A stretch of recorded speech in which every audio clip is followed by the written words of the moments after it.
Can a boom in Great Lakes human populations affect fish as much as aquatic invasive species? What is a black carp and why should we care? And what is in a name when it comes to invasive species? To find out, let's ask Dr. Fish.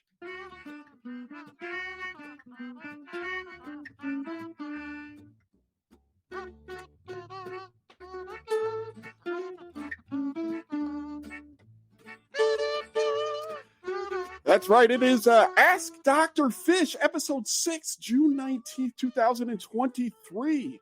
My name is Stuart Carlton, and I work with Illinois Indiana Sea Grant, but I am not a Dr. Fish. But I'm fortunate today to be joined by multiple Drs. Fish. First, we have Katie O'Reilly, aquatic invasive species specialist at Illinois Indiana Sea Grant. Katie, how's the fish fishing? The fish are fishing. It is a beautiful day here in central Illinois. We have a second. One Dr. Fish is good. Two Dr. Fish are gooder. So we have Titus Seiheimer joining us from a boat. He's on a boat. It's Titus. Titus, where are you? I am on the lovely waters of Lower Green Bay in Lake Michigan. The waters of Lower Green Bay. Amazing. Look at that. Last but not least, this is not a Dr. Fish and not as exciting because she's not on a boat, but it's Carolyn Foley. Carolyn, my friend. I guess you should have come earlier. We should have had the big finish with Titus there. No, I'm happy to follow a boat because we can just watch where Titus is the entire time. Yeah. So, all right. Titus may be coming in and out. Yeah, we'll do the best we can. Really, go in quick with those questions. Yeah, if you are listening live, we are streaming live to Facebook, YouTube, everywhere, right? If you have any questions, just put them in the little comment box. If you're on Twitter, use the hashtag AskDrFish. We'll take your questions as soon as possible. And we are recording this as a reminder for a podcast, so sometimes we may have to do some podcast stuff, right? And go back and repeat something to make sure we have beautiful, clean audio for the listening audience. Good luck with that, Stuart. I'm on a boat, Stuart. Your audio is going to be a mess. That is true. I'm trying to eventually bring everybody down to my level of competence. Some we have to handicap by putting them on a boat, but that's neither here nor here. All right, topic 1, more anglers, fewer fish. During the last Ask Dr. Fish, live from my Agler, Carolyn really wanted to talk about urban fishing, which is good. I just participated in some suburban fishing over Father's Day weekend, in fact. But what does it mean if more people come into the Great Lakes region? So there was a study a few years ago. Carolyn, tell us about this study that you found out about.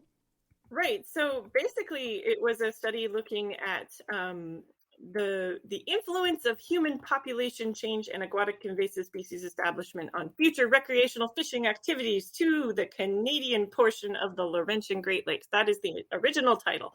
But they were more or less looking like if more people come to the Great Lakes region, say because the ocean coasts are kind of like people want to leave the ocean coast because they're not as habitable as like the Midwest or something like that. What could that mean if they come and they actually start to fish here? And the study was trying to suggest that at least on the Canadian side, that could have as big an impact or, a greater impact than a new invasive species being introduced. So I guess, Katie, do you want to give a shot at like what this study sort of tried to encompass and like anything else that you can share about it? Yeah, absolutely. This was a really cool study published only a couple of years ago, back in 2021. And like Carolyn, you just, said, this was trying to get an idea of really teasing apart a lot of different factors that come into play when we talk about, the art and joy of fishing. And that's really cool as an ecologist, looking at it from more of the human side of things, this kind of coupled social ecological system. And so they were trying to look at different scenarios where population was increasing in the, Ontario province, what that would mean for people taking, fishing trips, whether those were on boats or on shore. What kinds of fish they were catching, were they targeting things that are more warmer water or cool water like walleye compared to things like, salmon or lake trout. So there were like a ton of different factors they were including in their models, in addition to the introduction and establishment of some invasive carp. So they were like putting all these different variables in and trying to tease apart what would have the biggest impacts. And, kind of the spoiler alert we already said is that the human population increases would have almost like bigger impacts than just the scenario where there were the establishment of the invasive carps. So long story short, kind of the take-home message is that it's really important when we're thinking about, how do we manage fisheries? You have to take kind of the human ecological and human side of things into consideration in these bigger pictures. So it's definitely a plug for more social science research in the Great Lakes for sure. All right, well, that perks my ears up as someone who always could use more funding. But so I have a question about these models and how they work. And I know you didn't do all of this specific work, but do we know that this is like, they talk about how all models are wrong, but some are useful. So should we think about or should we just think about these as inputs and potential scenarios, or is this something that's going to happen, I guess? Do you know? Yeah, I think it's a really complex issue, and I think the models are useful to kind of guide discussions now. But when you think about how fish management works, I think the models can help to just kind of guide future management decisions and actually start kind of brainstorming, like how do you change fisheries management so that you can have more people, more fishing, but also maintain those fish, and also opportunities to target different fish. It's like you don't have to just fish for walleye, you don't have to just fish for bass. Maybe there are a lot of other great fish out there that people might be interested in trying out. Yeah, and I'll just add, this was just one study looking at a couple of different things, invasive species and human population growth. And the authors even talk about, they didn't include potential effects of climate change in their model, which is another, very big stressor. So I agree with Titus. I think it's kind of more of a guideline, not necessarily saying a crystal ball saying this is what's going to happen in the future. I mean, and what's interesting is that angling, like in general, has just been declining for decades too. So, more people doesn't necessarily mean more fishing or more anglers. And, there's also kind of the statistic that people throw around that like 90% of the fish are caught by 10% of the anglers. So, maybe it won't even change things as drastically as their model inputs said. Okay, so I have a follow-up question about species and climate change and things like that. So are there warm water fish that could establish in the Great Lakes to be a great fishery that people would be excited about? So like, I know if you say like, oh, the walleye might not, people are like, but I want to keep fishing for walleye. Is there a fish? Do either of you know of a species that like might be able to live happily in the Great Lakes and people would have fun catching it too? If the lakes were to get a lot warmer, for example. Yeah. And why is it bull sharks? No bull sharks. No bull sharks in Lake Michigan. Go ahead, Katie. I will obviously let Titus do his input. I would say my thought, based on some of the papers that have come out, is there, the potential increase of bass fishing. Because bass are generally more of a warm water species, and bass fishing is big business across the U.S. But there are limits on the bass too. Bass can't, tolerate any temperature. So, Titus, I'll let you jump in your crystal ball predictions. Yeah, it is. Actually, if you go back to when the state of Michigan was, debating what species to stock in the 60s, and they went with coho salmon and then Chinook salmon.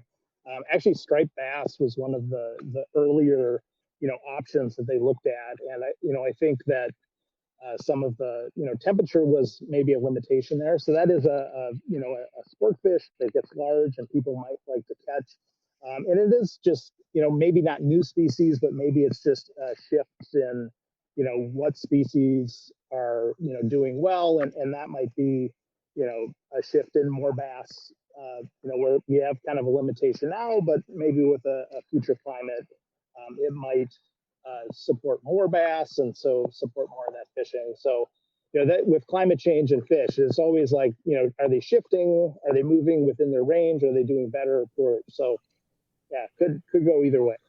Is there a striped bass fishery now?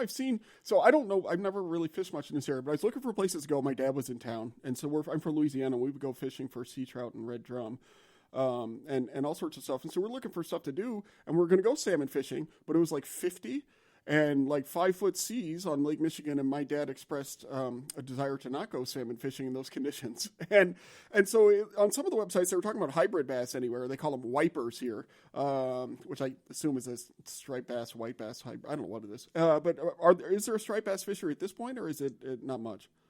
Not much. I mean, some of the wipers, which are, you're correct, white and striped bass, are stocked in like reservoirs around kind of the Great Lakes region, but it's not a major fishery, at least in the grand scheme of the Great Lakes Basin. In other places across like the US and more like Kansas, Midwest, Plains area, you're going to see, but not so much right now in the Great Lakes. But as Titus said, that there's always the possibility that could change with a changing climate, changing interests of angling populations. Yeah, I mean, like, and the idea that stocking new species to the region, I think, the discussions they had in the 60s, it would be a very different discussion today if we were, widespread non-native fish stocking would be an interesting discussion, to say the least. And it wouldn't just be one guy deciding to do it. Okay, we danced around this topic in the previous discussion, but let's talk about another invasive carp, invasive black carp. Now, hold on now. Before we talk about invasive carp in general, we have to show one of the classic invasive carp videos. Tammy, if you could put that up, please. Oh, yes. And so for those of you listening, missing the video, we'll link to it in the show notes, but it's some dudes being towed behind a boat with weaponry. A lot of homemade weaponry. I think that's a sword, that's a trident, and they're trying to attack the jumping carp, which we cannot recommend. Ooh, we got one. We cannot recommend you do this, but if you were to do it, we can recommend you sending us video, and we will absolutely play it. What could go wrong here, Stuart? I don't see any problem with that. Oh, slow motion with the sword! He whacked its head off. Oh my goodness. Anyway, and I also say for the viewers too that the two young men in this video attacking the carp are totally like covered. They've got helmets, protective gear. So if you're going to do this, also do the well, they're not that protective because one of them just did the groin situation. Yeah, and this is fun to show people do it. However, you really shouldn't do this for safety reasons, for animal cruelty reasons, and for many other reasons. So, of course, don't send us your video. Stuart, it's called a cod piece for a reason, and they should be wearing carp pieces for protection. Yeah. So let's talk. Okay, so that is a crazy video, and I have not seen that in a long time. So those are silver carp in that video, correct? Correct. That they are the ones who do the jumping. And we've heard about silver carp, we've heard about big-headed carp, we've heard about grass carp. What about black carp? The black carp, they're kind of the black sheep of when we talk about invasive carps. So black carps, first off, are not those jumpers. They're not going to be the ones you see jumping en masse out of the rivers. But they're part of this group that we refer to, as invasive carps. You may have heard of them referred to in the past as Asian carps, but it's really these 4 species, as you said, the grass, big head, silver, and black. And the black, despite being kind of the black sheep, like I said, they were introduced around the same time as these other species, mostly in like the 1960s, 1970s. They're really, really good at eating mussels and snails. And they were brought over from East Asia, where they're native, to some of the aquaculture ponds in the Southeast US to help control nuisance snail populations in like these basically fish ponds. But there's always the but with invasive species. When the Mississippi River flooded, as it tends to do, some of the black carp from these ponds escaped, got into the Mississippi River, and now they are established and kind of making their way up the Mississippi River. First of all, now they're showing more video of the carp jumping. I know, now we're watching more jumping. So these aren't carp, the black yeah. carp, but it's actually legitimately terrifying. Oh, yeah. I cannot imagine what it would be like to be in a boat and all of that starts happening around it. So I have a question. Thinking about this and thinking about how we have a constructed ecosystem essentially in the Great Lakes, right? At this point, we stock non-native species and whatever. But one of the big problems is invasive mussels. So if these eat snails, which grow their own shells rather than trading them out, as we all know, and they eat mussels and things like that, why don't we just let them into the lake so they can eat the invasive mussels? Kind of a old lady who swallowed a fly situation. On the surface, that is kind of your initial thought. I think that, it could be interesting and maybe it wouldn't be bad. But I think, from a freshwater mussel perspective, freshwater mussels, which are already stressed and fairly rare throughout the Great Lakes, a lot of them are threatened and endangered. They would probably end up being the first fish because they're actually bigger bites and tastier food. So, maybe they could eat the invasive quagga mussels, but what if they also eat all the native mussels as well, which would not be good? Yeah, and that's especially not good because a lot of our native mussels in both the Great Lakes and the Mississippi River Basin are really in dire straits already. So this would just be, another stressor that they don't need right now. So how far up the Mississippi have they been found? So that's actually a really good question. And it's tough because they're actually shockingly hard to sample. Unlike the silver carp, which are just obviously they're there because they're jumping out of the water in these masks. The black carp are a little bit more secretive, and so they've actually had, they've had some trouble knowing exactly how far upstream they are. They've been found in Illinois, in the Illinois River, but it's almost like, they've had to, a lot of scientists have relied on commercial fishermen to help us understand where they're catching them. It's for some reason, it's tough to catch these guys.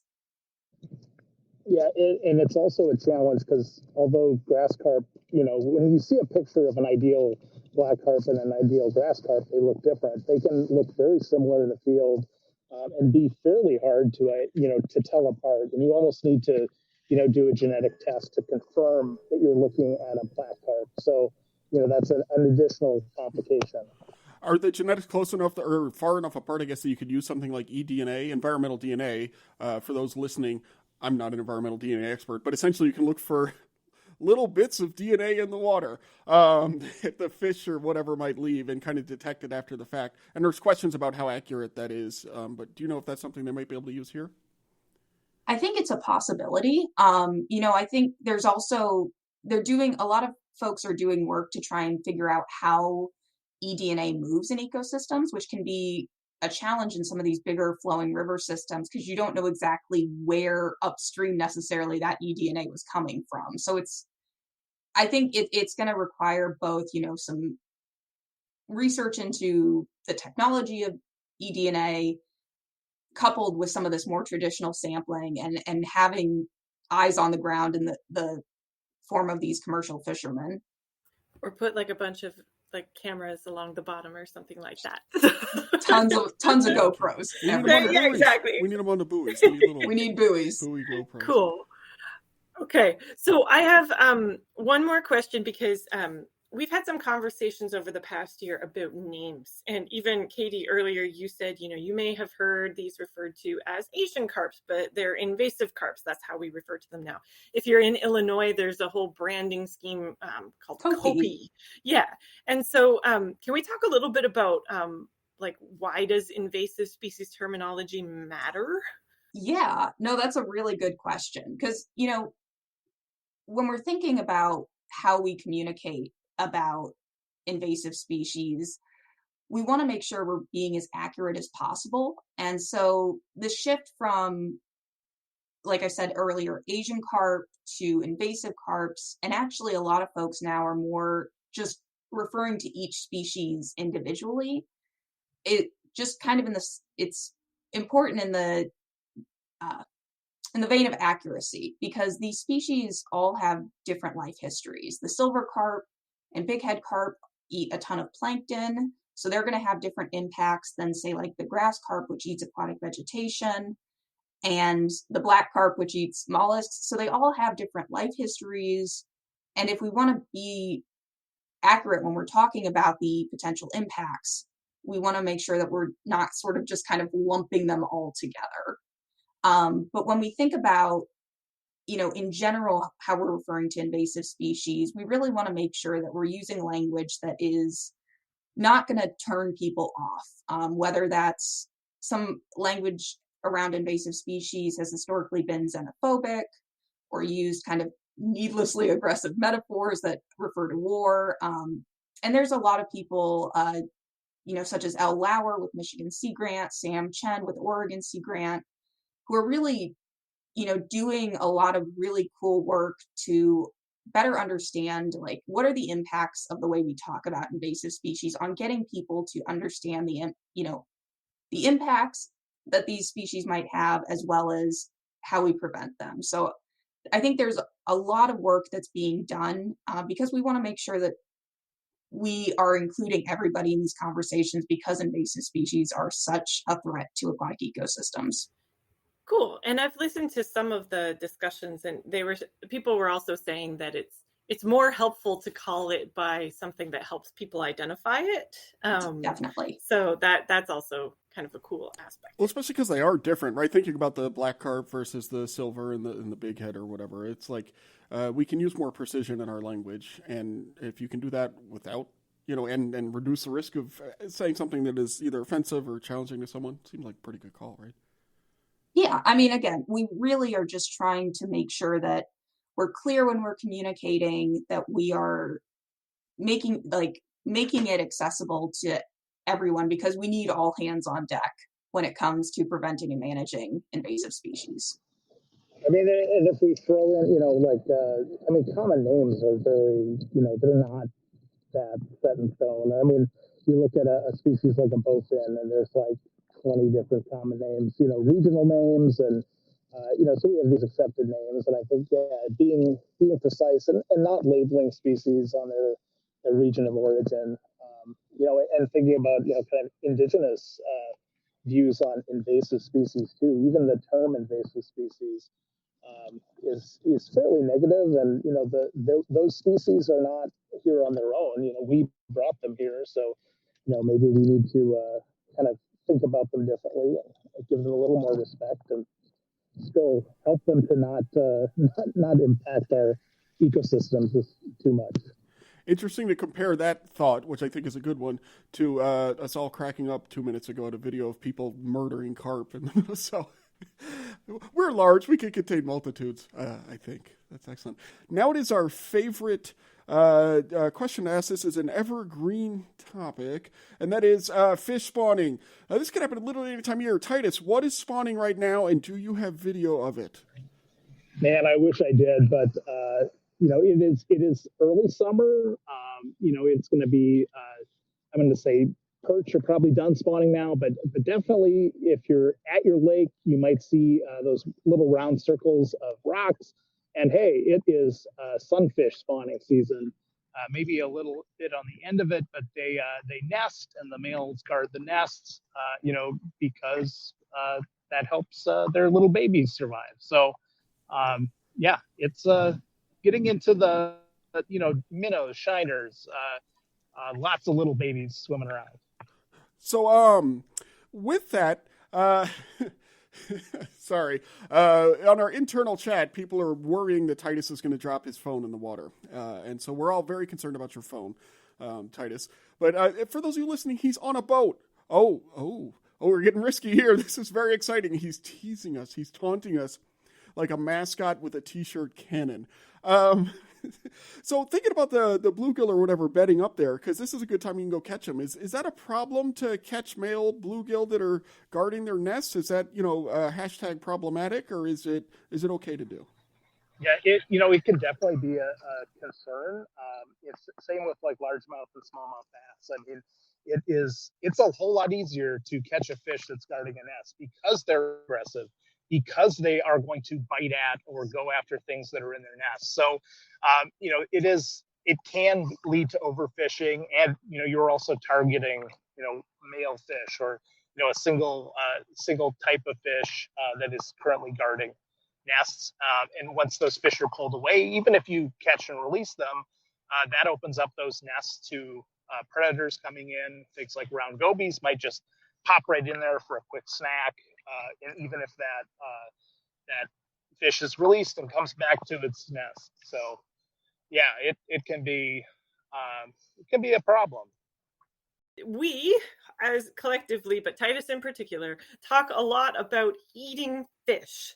So there's an initiative in the Great Lakes to use whitefish, which is a very tasty fish in my personal opinion, but use the whole fish, 100% whitefish. So what can you all tell us about that initiative?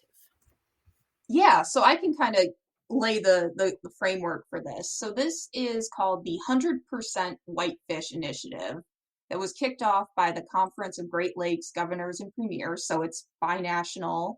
And the idea kind of spawned from something similar that was done with cod in Iceland, which is basically saying, a lot of times when we catch these fish, they are primarily what we use is the fillet, which is what people eat. And then the rest of the fish, basically everything else that's not that mussel fillet becomes pet food, fertilizer, or is just kind of tossed. So it's not having a whole lot of value. So the idea behind this original group in Iceland was to take whatever's left of cod after you get the fillets and really figure out uses for these different parts of the fish, basically using everything from the head to the tail. And I was looking at some of the stuff they were coming up with. It's the usual, like, dried fish that can be used later on, etc. One thing that really got me was using fish collagen, which is kind of like, muscle cartilage, basically just like protein that was being used in like a drink. And someone said it was like it tasted like LaCroix, and I want to know what kind of LaCroix these people are drinking, because I'm not sure I've seen like hint of cod LaCroix at my local grocery store, but apparently that's a thing in Iceland. So I think that probably tastes better than actual LaCroix, but that's it may. My preference of sparkling waters. Oh, okay. Well, that'll be a different podcast. We'll rank those one time. But so that idea of using the whole thing from like the tongue to the schweiss, as it were, is really good, or it's good in terms of trying to be more efficient. Is that something that we could do with like carp here? I don't know. So we've had the carp; they're bony, but you can make a dip out of them, or if you're our director, Thomas Hook, you can call it a mousse, which just sounds disgusting. But are there other and they're doing cat food and that sort of stuff? Is that a movement you're seeing elsewhere? Or is that just something that's kind of unique to that situation? I'd throw in a little bit on the Iceland example. I mean, one of the reasons they have a value like thousands of dollars per fish, and part of that is because they were able to create a whole industry that has these, like, using a fish product to make these burn bandages, which are very, very important for burn victims, but also a lot of value to that. And so that would be the question for us in the Great Lakes. Like, they are looking at whitefish, 100% whitefish, but also what are the other species. And I have kind of seen their pitch, and it was in a room with a bunch of commercial fishermen. And I think the question that came up there was, you could create this, but like, who's going to get the value out of this 100% thing? And it doesn't seem like the fishermen are going to make a lot of extra money on it. So that is a concern. But I think using all pieces of fish and getting more value is a great thing. So let's get creative and use more whitefish leather for our, I don't know, shoes. Is that something we can do? And so are they focused on whitefish to start because it's a relatively big fish and is also pretty prevalent, or and it's just one that people care about already? Are there other species that they're considering, I guess is where I'm going with that. Yeah, I mean, so they started as 100% whitefish because that is the Great Lakes #1 kind of total, poundage, and it's the top fish. So there's a lot of it out there, but they've kind of shifted to 100% Great Lakes fish, just to expand more to other species. So I think there's interest in looking at other species too. That is super cool. And I kind of want to try that drink you mentioned. I know, I do too now at this point, just to say you've had it. I mean, we had poutine and ketchup chips, so we could probably have, whitefish fizzy Fish pop. collagen, Yeah. LaCroix. I mean, we could. There's a counter offer, which is we could not. This is Ask Dr. Fish, a show where our two Dr. Fishes answer your fish questions, science questions, and life questions. If you're watching live, please feel free to ask a question that is related to what we've been talking about or not related at all, because we are comfortable. We have super professional Dr. Fishes, Drs. Fish, who are really comfortable pivoting. So you can put their questions into the chat right now and we will see them. You can use the Twitter hashtag AskDrFish, or you can email us at askdrfish@gmail.com. And I believe our next question actually came from the hashtag AskDrFish. Stuart, do you want to introduce it? It did. It came from on Twitter, Shad from DC, and this was actually a question in haiku form, so bonus points for Shad. You can follow them at Shad from DC on Twitter. And so I will read the haiku, and then there'll be an embedded question. Although I would point out, Shad, you ended it with an exclamation point, not a question mark, but it's a question anyway. This is it. Parents named me Shad. If you were named after a fish, which would you choose? Exclamation point. Which would you choose? So if you could choose to be named after a fish, which fish would you choose? Or, alternately, are there any cool things named after fish that you know of? Well, I'll go right ahead because I have an easy one because, I named myself Catfish at this point. So just with a K instead of a C. Yeah. So that one's pretty obvious. You're gonna go But I mean, Catfish. so I'm going Catfish. But I mean, there's so many. I was thinking about all the things that I know named after fish. You have things like places, Cape Cod. Cape Cod. You have a bunch of. I never thought about that.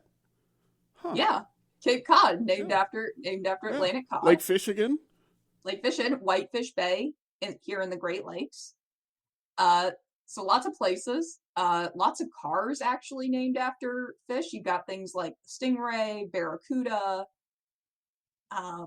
And you even got things like plants. There's a wildflower called the trout lily. Lily. I mean, we could go on and on about things named after fish. But well, if I were going to be named after a fish while Titus adjusts his ear, this is actually easy because my parents were going back and forth between Stuart and Humu Humu Nuku Nuku Apua'a, which is the state fish of Hawaii, the reef triggerfish. So they chose Stuart in the end. It was a toss-up. It was. Yeah, it was a toss-up. Yeah.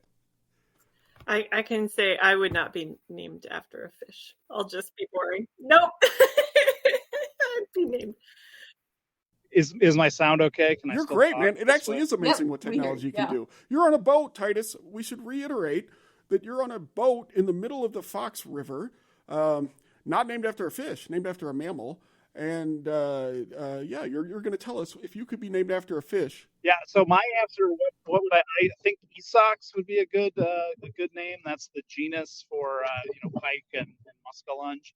But I have always advocated, people having daughters. I think Persina, which is the genus of the log perch, is a great name. And hey, name someone after it. It's a great name. It's a very pretty name. Yeah. Okay. So since we do not have any questions from the audience, and thank you, Shad, for sharing that question and subsequent discussion. So since we don't have any questions, I'm going to bring up PFAS and PFOS and all of that. So these are in the news all the time. This is a contaminant of emerging concern, which means it's been around for a long time, but people are starting to be worried about the potential health effects. There's a lot in the news about PFAS and PFOAs in fish.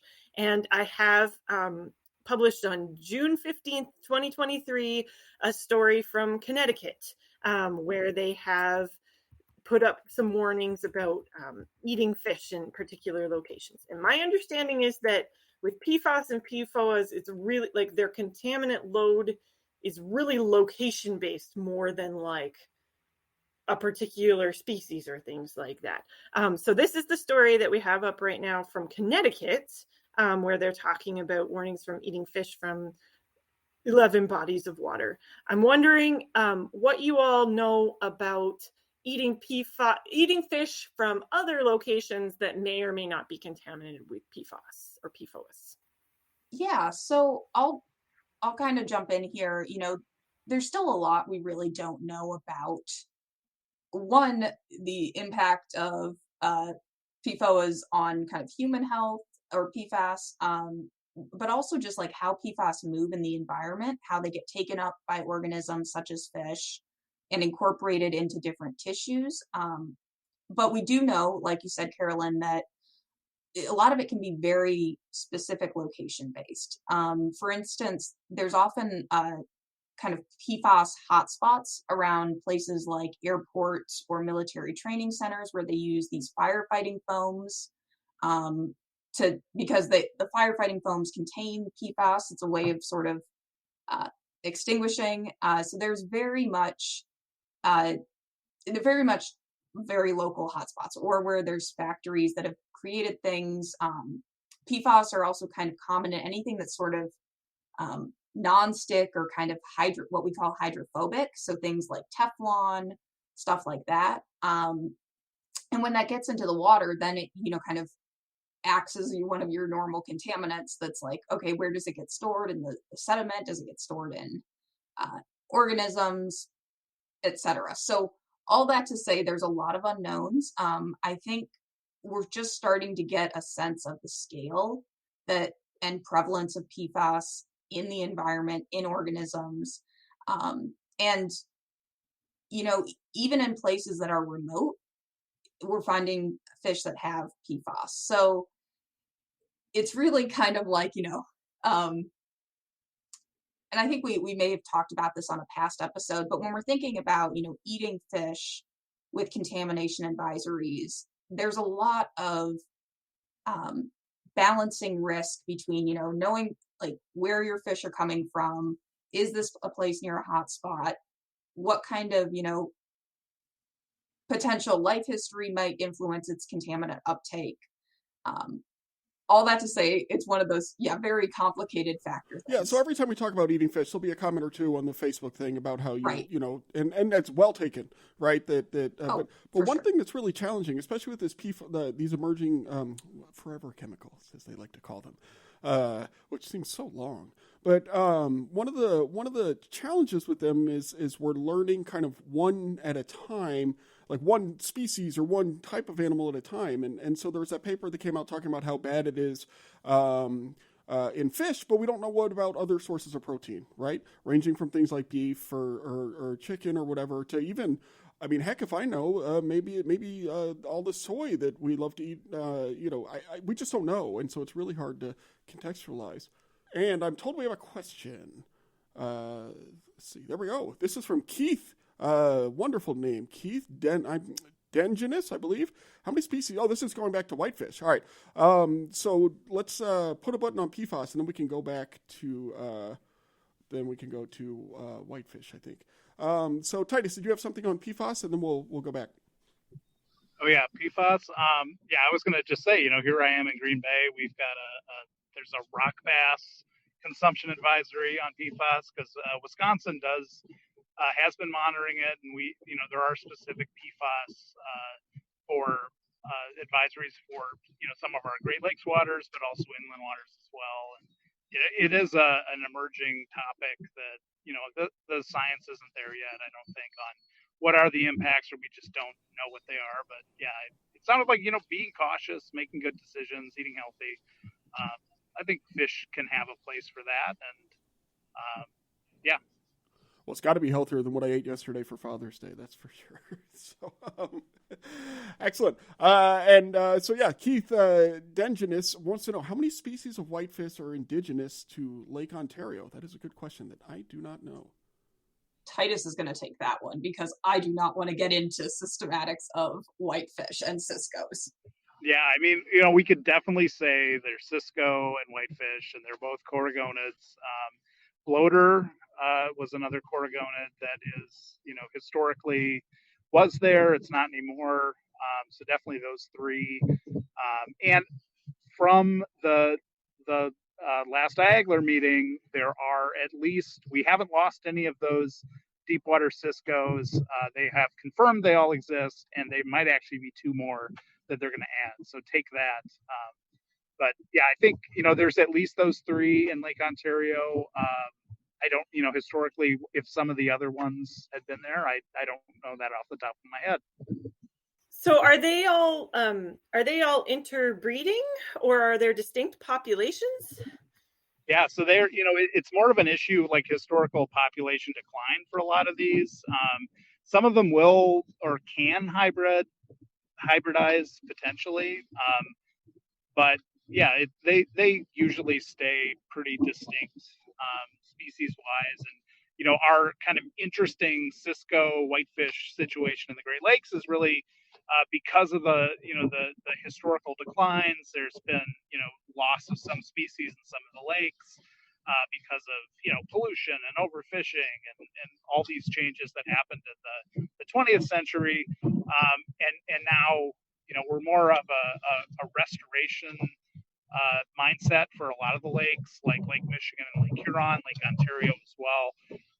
I mean, talking about cisco, there's that classic Lake Erie cisco picture of, there used to be the biggest fishery for cisco in the world in Lake Erie, and now they basically don't have any. So, it takes a long time for these things to recover and get back to where they're at. Cool. Did you have anything you wanted to add, Katie? No, my joke about not wanting to talk about whitefish is because it's almost, I've heard them called kind of Darwin's finches of the Great Lakes. There was a lot of speciation and a lot of debate about what particularly makes a distinct species of corygonids, which is kind of, this group of whitefish found in the Great Lakes. And so it's one of those subjects where scientists get very, very animated about what makes a species a species. So I'm glad Titus took that one. So at some point we're going to have to get on a like somebody who does morphology and someone who does genetics and just let them go at it, right? I came from that world. I came from my master's degree. I worked on fish phylogenetics, and I'm reminded of Sayre's law. In any dispute, the intensity of feeling is inversely proportional to the value of the issues at stake. That's all I have to say about that. Keith DeGenis also asked about blue pike. Is it officially, first of all, what is it? That's my question. Second of all, is it officially extinct in Lake Ontario? So speaking of what is a species and what's not, blue pike is actually now considered to be a subspecies or a color morph of walleye. So this is where we get into common names being a little bit confusing. And so there's this idea that blue pike, which were just essentially look like walleye, but with a bluish, silverish color,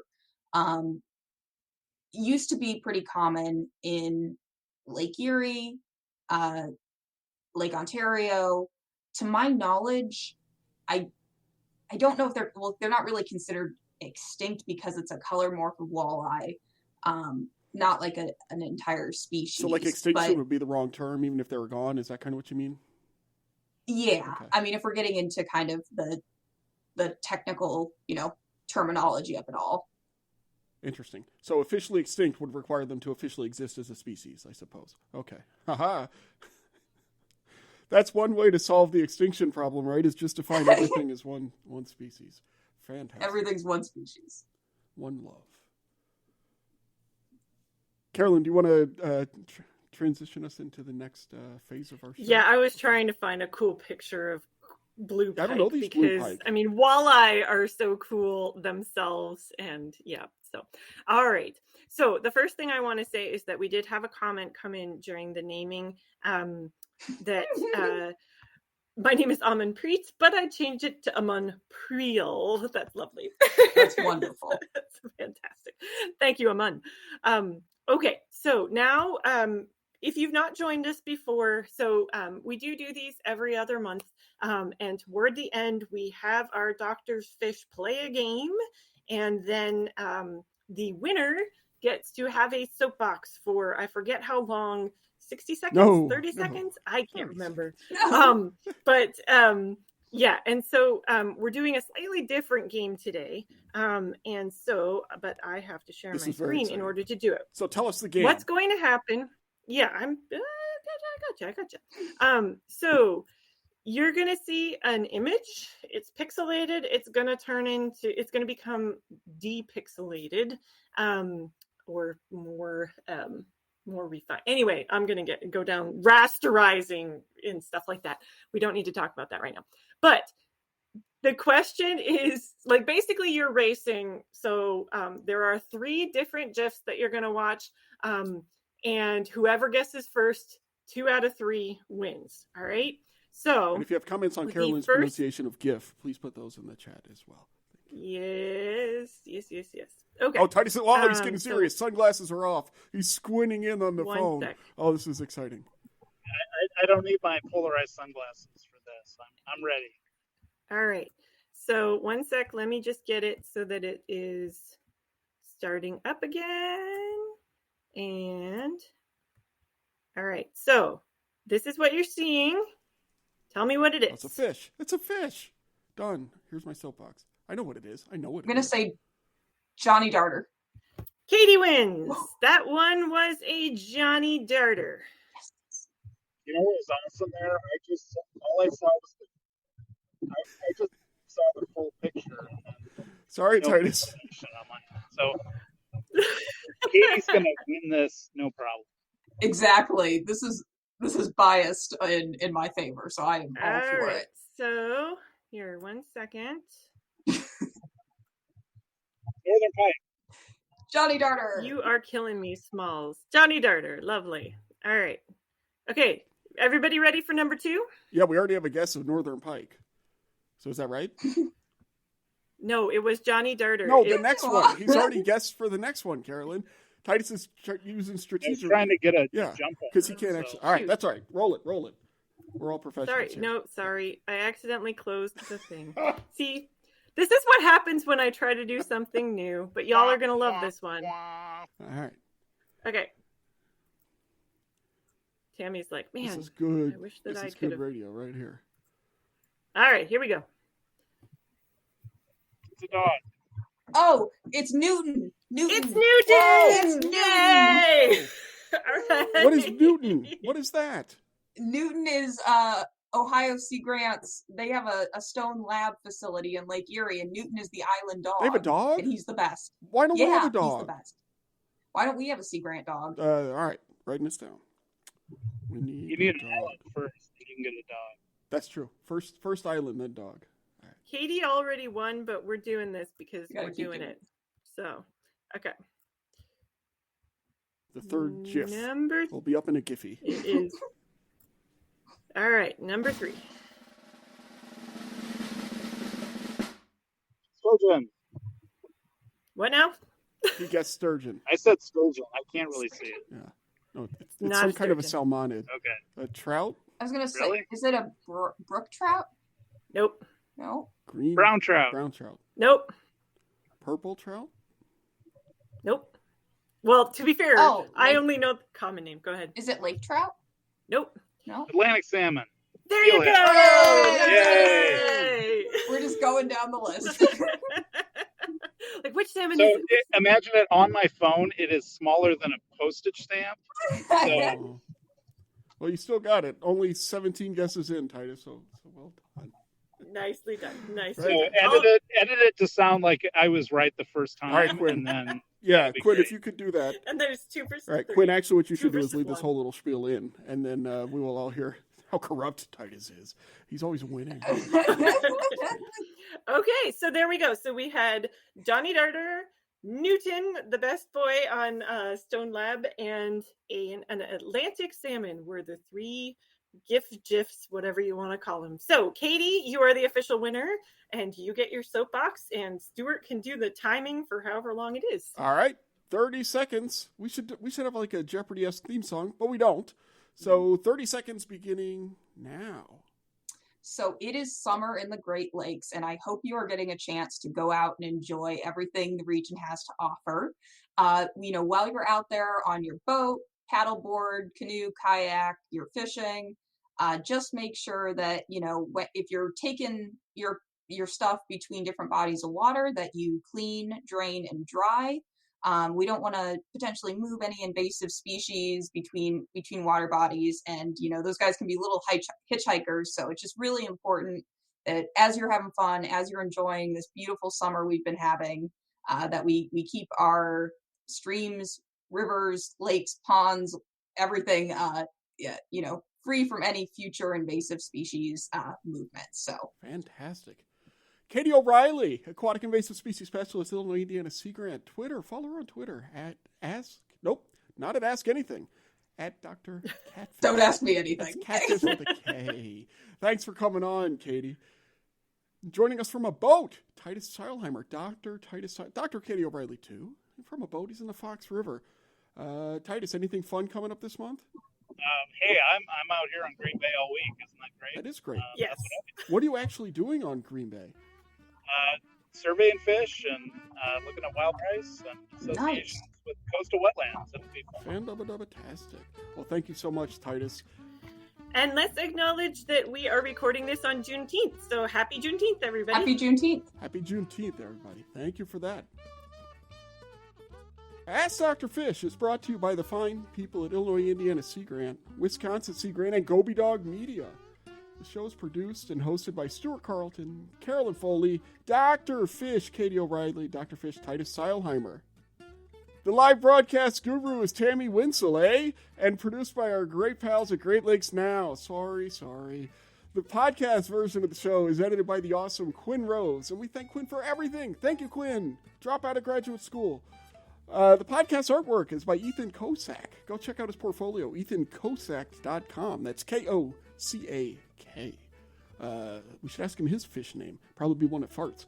If you have questions for Dr. Fish, send an email to askdrfish@gmail.com. Use the Twitter hashtag AskDrFish or call our hotline, our fish hotline. Nobody else has one of these. 765-496-4474, or if you care, IISG. Hey, everybody, thanks for listening. We'll see you live on YouTube, Facebook at 11 o'clock Eastern on the second Monday of every month. Every now and again, we'll be randomly live from some other place or at some other time, but that's the plan anyway. In between now and then, though, if you have fish questions, science questions, or life questions, just ask Dr. Fish.